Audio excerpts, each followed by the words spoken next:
Hi, I'm Melanie Fine, founder of RocketGirls.com, where we help young women break science's glass ceiling and achieve their dream careers.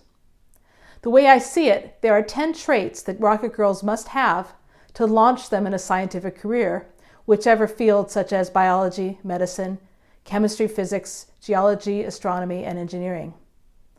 The first of these traits is curiosity. Rocket Girls must be curious. Science is all about figuring things out. The curious mind is always questioning phenomena around it. So much of what we teach our science students are answers. What we need to teach them is how to question. Leonard Susskind, known as the father of string theory, explained to me that the object of a scientist is to follow his curiosity and figure out how and why things work, how and why the world works, whether it's physics or biology or the other sciences. Indulging your curiosity. What do you want to know? Re-engage with your curious mind. The second trait a Rocket Girl must have is being a learner. Rocket Girls are learners, lifelong learners, and learning takes many forms besides school.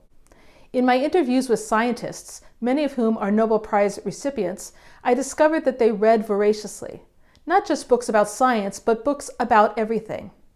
I question whether our modern addiction to electronics and social media is infringing on our love of books, though I imagine readers will always be readers, regardless of the medium. Rocket Girls also learn by doing. Robert Weinberg, well known in the scientific community for his work in identifying the genetic basis of cancer, explained the connection between his hands-on play as a child and the work he does now. I think one of the most useful experiences in my childhood was taking apart things and putting them back together and building electric train sets.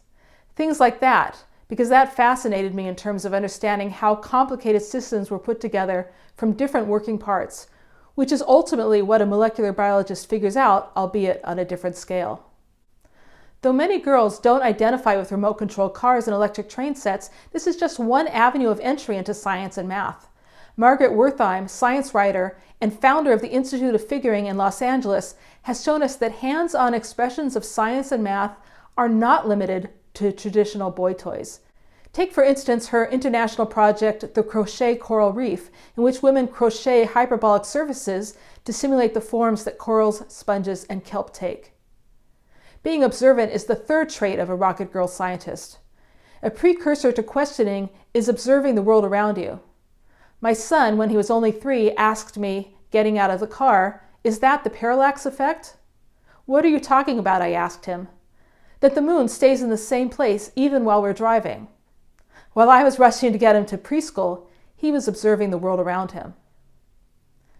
The fourth, fifth, and sixth traits of being a Rocket Girl scientist are being independent, original, and creative thinkers. Independent thinkers in that a Rocket Girl bases her conclusions not on someone else's dictates, but on her own findings, and more than that, is willing to be wrong if her findings prove otherwise. Original thinkers in that a Rocket Girl often asks a different question than everyone else, which allows her to tackle a problem from a different and unique perspective. And creative thinkers in that being a Rocket Girl extends far beyond being good at numbers. It requires being able to piece together little bits of understanding that slowly fall into place.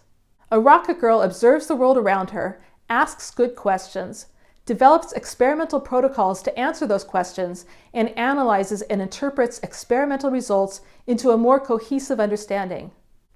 Rocket Girls have grit, the seventh trait. Grit is the ability to stick with something even though it is difficult to do.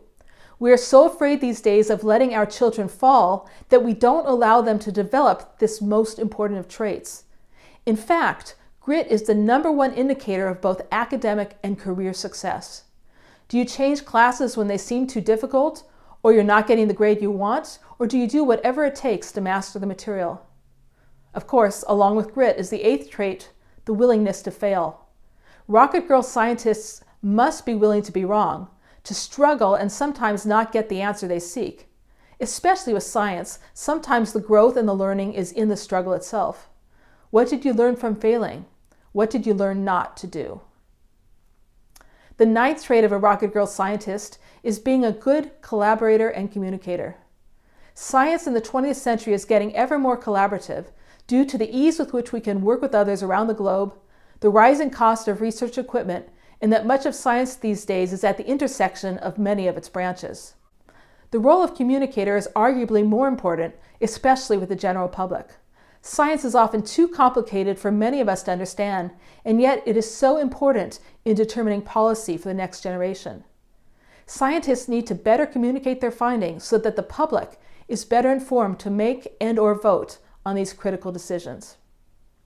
And finally, the 10th and last trait of a rocket girl is toughness. More than grit, which I mentioned previously and applies to men and women alike, toughness is unique to the rocket girl.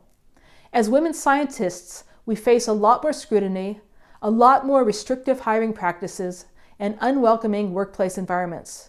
The rocket girl has to be tough to push through these barriers and flourish despite them. So there you have it, the 10 traits of rocket girls.